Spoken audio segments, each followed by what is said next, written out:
Welcome to Two Boys in a Book. These are nighttime readings from a mom and her two boys. Let's go on an adventure through reading. Chapter 15, A Letter of Invitation. On the next day, November 9th, I awoke after a long 12-hour sleep.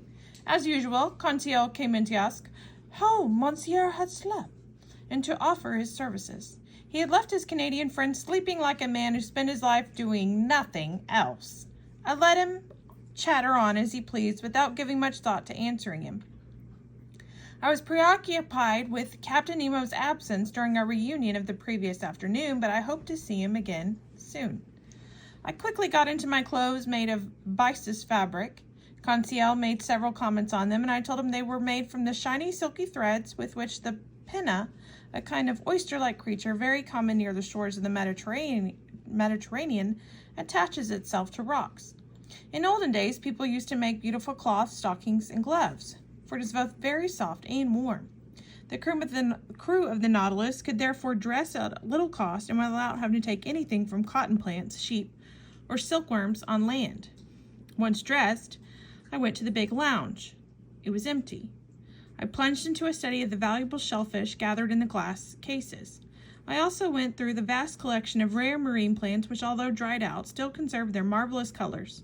Among these precious hydrophytes, I noticed some whorled Cladostophae, peacock-like Padinae, Caulerpae, shaped like a vine leaves, Graniferous Calatheminian, delicate scar-tinted Ceramatia, fan-shaped agars, Acetabularia, looking like the tops of mushrooms and for which a long time were classed among zoophytes, and finally, many different kinds of sea wrack.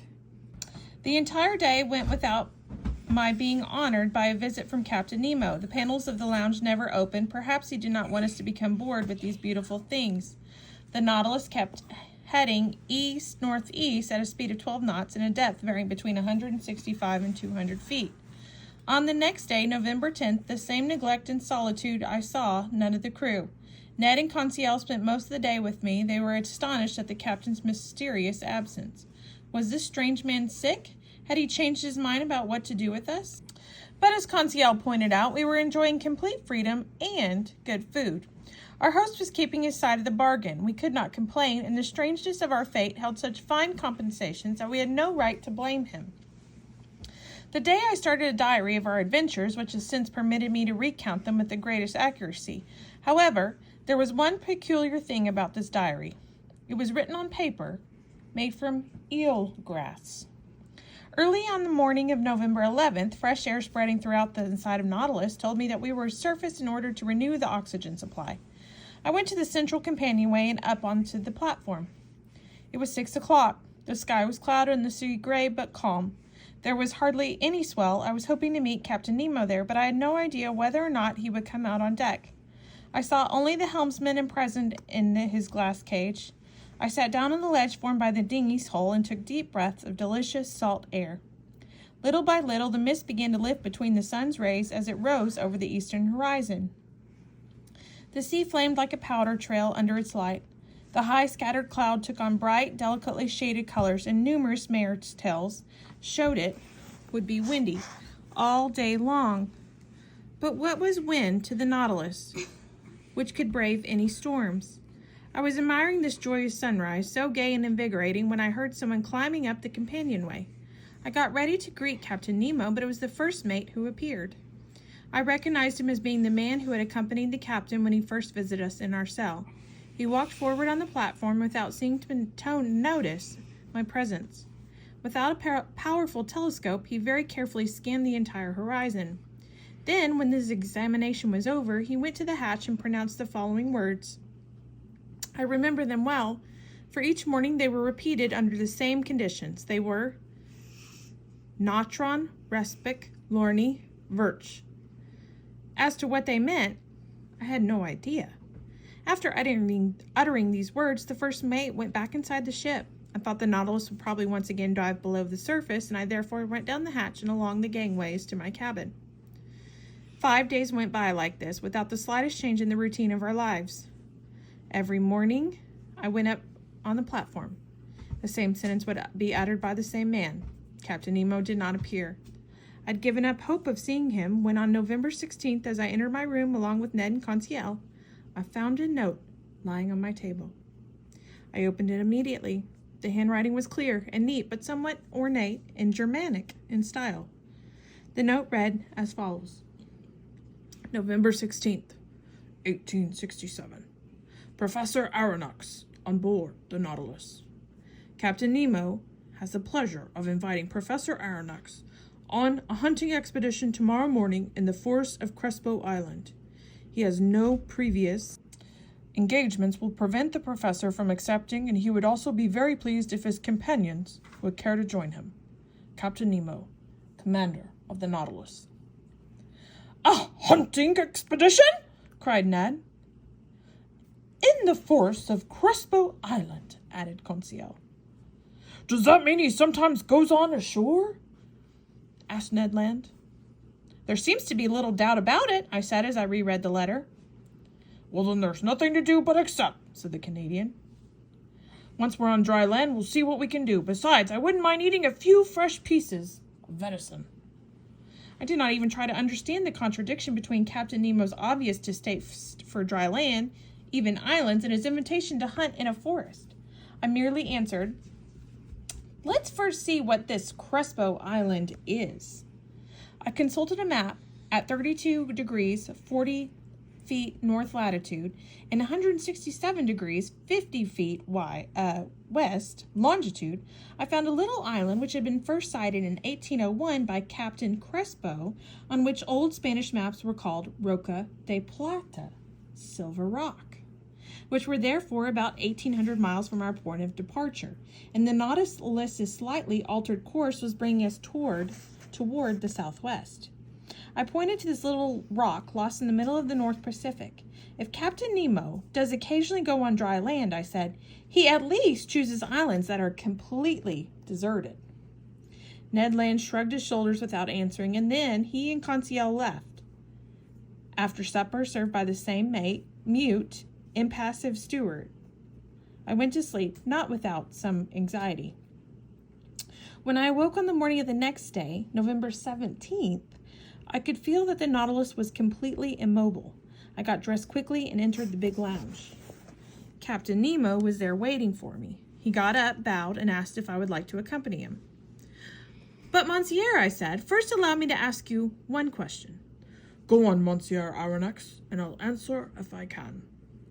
Well then, Captain, how is it that you, who have broken off all relations with dry land, own forests on Crespo Island? Professor, replied the captain, these forests of mine ask neither light nor heat from the sun. They are inhabited by no lions, tigers, panthers, or any quadruped. They are known only to me. They grow only for me. These forests are not on land, but underwater. Underwater forest? I cried. Yes, Professor. Are you offering to take me there? That's right. On foot? Without your feet even getting damp. And we're going to hunt? We're going to hunt. With guns? With guns. I looked at the commander of the Nautilus in a way that was not exactly flattering. He's gone out of his mind, I thought. He must have had some sort of attack that lasted for a week and he's still under the effects of it. Too bad. I liked him better peculiar than crazy. These thoughts could have been clearly read on my face, but Captain Nemo merely invited me to follow him, which I did, resignedly. We entered the dining room where breakfast was laid out on the table. Monsieur Aronnax, said the captain, I would like to have breakfast with me. We can talk while we eat. I promised you a walk through the forest, but I didn't promise I'd find you a restaurant there. See, so please eat like a man who won't do so again until late in the day. I did honor to the meal. It was made up of various fish and slices of sea cucumber seasoned with very appetizing varieties of seaweed, such as Porphygia laciniata and Laurentia prima fetida. As a drink, we had clear water, to which, following the captain's example, I added several drops of fermented liquor extracted according to the Comanchean method from a kind of seaweed called Rhodomenia palmata. At first, Captain Nemo ate without saying a word, but then after a while he said, "Professor, when I invited you to go hunting in my forests of Crespo Island, you thought I was contradicting myself. When I told you that these forests were made underwater, you thought I was mad. Professor, you should never make hasty judgments about people." "But, Captain, believe me." "Please listen to what I have to say, and then you'll see whether you were right in accusing me of contradictions or madness." "I'm listening." "Professor, you know as well that I am a man can live under water as long as he takes with him a supply of air to breathe. Usually when men work underwater, they wear a waterproof suit, have their head enclosed in a metal helmet, and receive their air from above by means of force pumps and outlet regulators." "That's the normal driving apparatus," I said. "Right. But under those conditions, the man isn't free. He's attached by a rubber pipe to the pump, sending him air, and this pipe is like a chain binding him to one spot. If he were bound like this to the Nautilus, he could certainly not go very far." "But then how can you be free?" I asked. "By using a device invented by two of your compatriots, Rocoury Royol and Denis Rouget, which I have perfected for my own use and which will permit a man to venture into new psychological conditions without suffering from any bodily harm. It's composed of a tank with thick steel walls in which I store air at a pressure of 50 atmospheres. This tank is carried on the back by means of straps like a soldier's pack. At the top, there's a compartment from which the air, held back from a kind of bellows, is released under normal pressure. In the usual Rocoury apparatus, 2 rubber tubes go from his compartment to his mask, covering the mouth and nose of the man using it. One is for breathing in fresh air, the other for exhaling. And the tongue is used to close off one or the other, depending on the user's needs. But for me, since I have to move around under considerable pressure in the ocean depths, I had to have my head enclosed in a copper sphere, somewhat like that of divers, and it is to this helmet that the inhaling and exhaling tubes are connected." "Right, Captain. But the air you can take with you must get used up quickly, and once it contains no more than 15% of oxygen, it's no longer any good for breathing." "That's right. But as I have said, Monsieur Aronnax, the Nautilus's pumps allow me to store air under considerable pressure, and thus I can put enough air in the tanks to last for 9 or 10 hours. "I have no further objections to make," I answered. "I would only like to know, Captain, how you light your way along the ocean floor." "With a Ruhmkorff device, Monsieur Aronnax. The breathing apparatus is carried on the back, whereas this is attached to the belt. It's composed of a Bunsen battery, which is activated not with potassium bichromate, but with sodium. An induction coil gathers the electricity produced and sends it along to a special kind of lantern. With this lantern, there is a glass tube in the form of a coil which contains only residue of carbonic gas. With the apparatus turned on, this gas becomes luminous, giving off with whitish continuous light. Thus equipped, I breathe and see perfectly well." "Captain Nemo, you have given me such overwhelmingly convincing answers to all my objections that I hardly dare have any doubts left. But even though I'm forced to believe in your Rocoury and Ruhmkorff devices, I still have reservations about the gun I'm going to use." "But it's not the gun that uses power," replied the captain. "What is it then? An air gun?" "Of course. How do you expect me to manufacture powder on board when I have neither saltpeter, sulfur, nor coal? Besides," I said, "in order to shoot underwater in a medium 855 times denser than air, you have to overcome a considerable resistance." "That presents no difficulty. There are certain cannons perfected after Fulton's time by the Englishman Philip Coles and Burley, by the Frenchman Furcy, and by the Italian Landi, which have a device for closing out water, thus making it possible to shoot under such conditions. But let me say again that since I have no powder, I use air instead of under high pressure abundantly furnished by the Nautilus pumps." "But this air must get used up in no time at all." "Yes, but more can be supplied from the tanks on our backs if we need it. All I have to do is add a special little spigot. Besides, you'll see, Monsieur Aronnax, in these underwater hunting expeditions, we use little air or bullets. But it all seems to me that this semi-darkness and in the midst of this liquid, so much denser than air, you can't fire far and the shells must spin themselves very quickly. Monsieur, with these guns, every shot is fatal, and as soon as an animal is touched, no matter how lightly, he falls down dead. Why?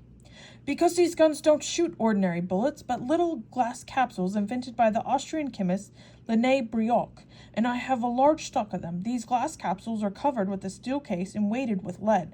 Thus they are veritable little Leyden jars in which electricity has been forced under a very high tension. At the slightest blow they discharge, and the animal, however large he may be, falls dead. In addition, these capsules are no larger than the size of 4 shot, and an ordinary gun could be loaded with 10 of them.